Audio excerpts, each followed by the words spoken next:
What's up everyone and welcome back to the MMA camp today. Let's get started. By a unanimous vote, Sergei Pavlovich defeated Jairzinho Rozenstruik. Following the altercation, Jairzinho shared this on X, "Live to fight another day. We will be back." Tom Aspinall uploaded a picture of himself grimacing and captioned it, "These heavyweight fights lately absolutely stink. Let's get some excitement back and stop holding it up." According to Kevin Ishol, the fight was lackluster. Additionally, Renato Moicano brought up the fact that Sergei Pavlovich was not interviewed following the altercation. You know, I'm happy of course, but I want to tell you that I have to watch the fight back. I remember that 3 or 4 times I got him rocked, but this time around I wasn't jumping on him to finish them. I wanted to work on different aspects of my game because further on I will have different type of opponents that I will have to be very well faceted for. Every fight is an experience for me, so I'm happy for every fight because I learn something new all the time. Yes, as I said before, this is important for me. It's important for me to have long, hard fights because I need to continue developing. I need to sharpen my skills, develop myself, and get harder opponents further on. You know, I don't want to go ahead of myself. I know that I have to work a lot. I don't want to have predicted for myself. There's a lot of things that I have to sharpen, and then I'll get back to it. Of course, I want to fight as much as possible, and of course, I want to be back into the title race. Nassourdine Imavov believes he deserves another shot at the middleweight title after knocking out Israel Adesanya. But during the press conference following the bout, Dana White hinted that Imavov and Khamzat Chimaev would face off next. Conor McGregor's possible return to the UFC was also discussed by Dana White, who said there is no set timetable for it. Did you ever put Nassourdine Imavov versus Khamzat for a #1 contender fight? I spoke to Nassourdine backstage. He didn't want to answer that question. He said that he's waiting for the winner of Dricus versus Strickland. Who doesn't want to answer the question? Imavov? Yeah. Yeah. Again, I mean, the fight just happened 30 minutes ago. I don't know what we're going to do yet, but there's lots of possibilities. And yes, that's definitely one of them. I thought Izzy looked incredible right up until he got caught. Looked good. Was picking him apart, staying on the outside. Takedown defense was incredible. Chopping that calf kick, you know, the whole first round. He couldn't have had a better first round, and then he got caught.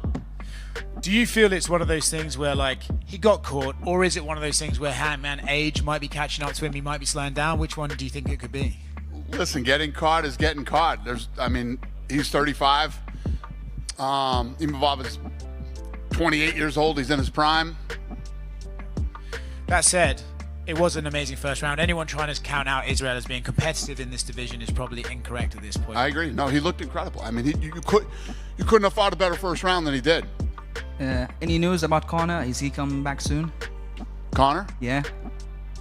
Not sure when Conor will be back. Okay, thank you. Appreciate it. Thank you. In the second round, Israel Adesanya was knocked out by Nassourdine Imavov. It is now Israel Adesanya's 3rd straight defeat. Nassourdine Imavov said after the bout that he thinks his performance has given him a chance to win the title. He stated that he would like to take on the victor of Dricus du Plessis versus Sean Strickland for the UFC 312 middleweight title next week. Alex Pereira had Izzy's back. Prior to the fight, he shared this on X, "Let's go Izzy."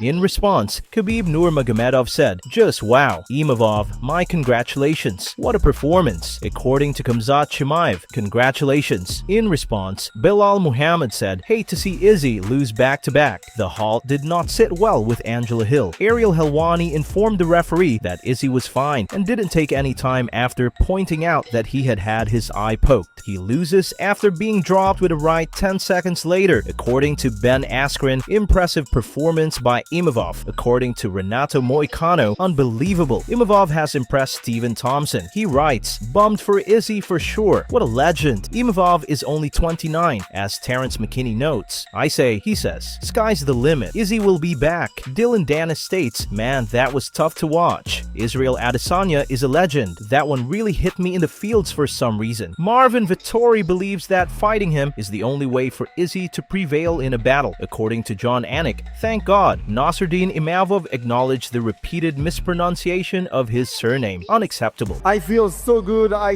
said it all week long. I was in a perfect shape. I proved it tonight. I proved I was the better striker. And now the real bonus for me is going to be to fight for the belt. Nassourdine Imavov is still certain that he should be given another chance to win the middleweight belt, following his defeat of Israel Adesanya via knockout. According to Nassourdine, he has dominated the middleweight class, strengthening his position as the next contender for the title. Once it was done, it was mission accomplished. Honestly, I said all week long, I said it was another fight. And for me, I have really felt like it was another fight. Yeah, of course, it's going to be something big. I mean, it's going to kind of explode, the social network, the media. But, you know, I'm always surrounded by my family, my close ones, so that thing is not going to change. I think we are at the max. I just finished striking, the best striker in the UFC. I've done what no one have done before, so done the max. In one way, I wanted to prove also that I have my seat between the best striker in the UFC. I've been started by boxing. I have a very good striking, and it was, you know, it was the chance for me to prove it. Of course, I've been cleaning the division. 4 fights in 1 year, 2 top 5 by finishes, 2 top 10. I think I deserve the belt. We're gonna celebrate. We're gonna enjoy the ride. We're gonna take some rest. Like I said before, being surrounded by a close one on a daily basis is very important to me, and in this case of victory, it's even better. In order to take on Jiri Prochazka, Michael Venom Page is prepared to step up to light heavyweight. MVP is now aiming for a bigger challenge by moving up to 205 pounds after successfully transitioning from welterweight to middleweight, where he fought Char Bullet by majority decision at UFC Saudi Arabia. He continued by saying, "I'm the kind of person that would move up another division and fight someone like Jiri Prochazka because it's an exciting fight. The most spins ever. Yeah, the most spins. Like 2 tornadoes clashing. I've said it from the beginning that I want to make a lot of noise. I haven't got the highlight that I've wanted just yet, but if I can keep getting these exciting matchups, then why not?" 2 minutes into the first round, Terrance McKinney TKO'd Damir Hadzovic. Terrance, who aimed to place in the top 15 at lightweight, stated after the bout that he needed to humble himself. I knew he would be a little bit nervous, so we wanted to take advantage of that, be in his face and then get him nervous and get him to start swinging big. And I was able to find a counter left cross, a right hand, and then that was the end of the fight right there. He started shooting and we just took advantage from there. Just humbling myself, listening to my coaches, trusting my teammates, trusting everyone around me, and most importantly, just staying humble and know that this is not my doing, but all God's doing. I want 2 more victories and a shot at the top 15 where I know I could be. And most importantly, just being a man that my kids can look up to and loving my wife and stop being a slut and really just buckling down and being a champion on and off the mat. Israel Adesanya sees his defeat to Nassourdine Imavov via knockout again. He shared the video on Instagram. He penned, "As real as it gets. Roll the dice, snake eyes. I'll be back. Going to get some milk. Wait, don't watch it yet. Don't watch it yet. Now watch it. Watch it." Oh, wait, don't watch it yet. Oh, the speed. Don't watch it yet. Don't watch it yet. Don't watch it yet. Oh, no, you can watch it. Yeah, every time. Let me just. Now watch it. Right, just right. The speed. Nassourdine Imavov fighting the number 2 Israel Adesanya. The speed. It's so good. From Adesanya. Chopping the legs early in round 2. You okay? Because he already just rested from the thing. Straight back to work. Yeah. Oh.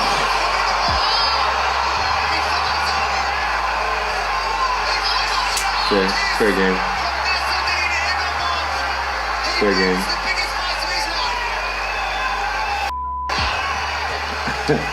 Niggas doing the triple splits. One shot to kill a legend. That was unbelievable. Adesanya's not happy though. I'm still alive. What a moment in the career. Oh yeah, pops. Seconds. Oh, that's how the game goes. In a post-fight interview, Izzy expressed uncertainty about his future in mixed martial arts. Izzy stated at the UFC post-fight program, "Disappointed. I hate disappointing my fans and my team. My team's still proud of me for the work that I put into this. It's just a thrill and agony. I don't think it's for them to know. You have to be really in it to know. Only a privileged few will ever get to this point and understand. To be able to feel something so great, but also able to feel something so deep and so frustrating. It's a lovely game, but it's a stupid game at the same time. He must be excited to beat a guy like me, but again, I felt good. Round 1, I was in control of everything. In hindsight, maybe I should have taken some time. I just didn't want him to rest because I knew he was tired. I didn't want him to rest, but again, hindsight is 20/20. I don't know what's next. I have to chill and then think about things. I'll relax for a little bit, just help the teammates who have fights coming up and see what I want to do. I was going to do that anyway, but now I'm forced to." Shout out to Nassourdine for that. The coaches for ALF Global Reality, a Russian version of The Ultimate Fighter, will be Petr Yan and Aljamain Sterling. Yan was initially scheduled to face Merab Dvalishvili, but Merab withdrew. When Petr and Aljo met, Petr gave him an Oscar. This gesture follows Yan's disqualification for an illegal knee during their contentious 2021 fight. Many fans made fun of Aljo for his response to the injury, saying he was acting and exaggerating how serious the issue was. Вручает Оскара.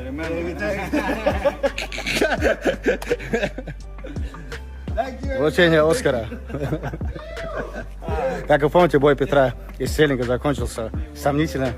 Sean Strickland addresses MMA fans' criticism. Sean has come under fire from fans for portraying himself as a fighter who will enter fights with a murderous attitude, yet his in-cage performance frequently deviates from that portrayal. Sean's heavy reliance on jabs and teeps in his battles has drawn a lot of criticism, with fans expressing dissatisfaction with his fighting style. Sean outlines his fighting style in an interview with Brett Okamoto. He stated, "The difference is when you're fighting world-class fighters like we had Johnny Eblin out of Bellator here. You watch me and Johnny fight, it is a chess match. It's like world-class level striking meets world-class level striking. You can watch the pinnacle of any sport and it's like, why is it different? Because I'm fighting the very best. You bring anybody in here who's not a top world champion, yeah, easy peasy. But if you bring in an elite level striker who has been training their entire life for this moment, it's a chess match." After defeating Said Nurmagomedov by unanimous decision,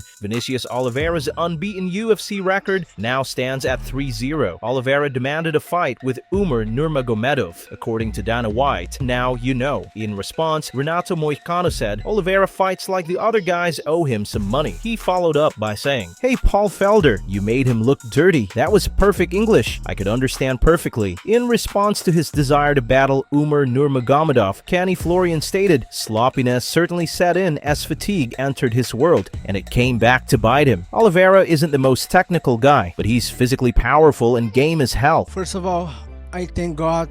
I thank my coach, my partner of training, my sponsorship, my family, my friends, everybody.